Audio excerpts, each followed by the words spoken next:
Hello friends, welcome to my cooking channel. যেহেতু ঠাণ্ডাৰ দিন ভাবিলোঁ আজি খিচিৰিকে খাওঁ।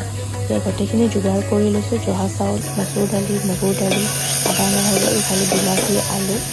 তেলত হালধিত বনাইছোঁ, মই তেল দিছোঁ হালধিটো আৰু পিঁয়াজ ভাজি লৈছোঁ, তাতে জলকীয়া আৰু তেজপাত দিছোঁ।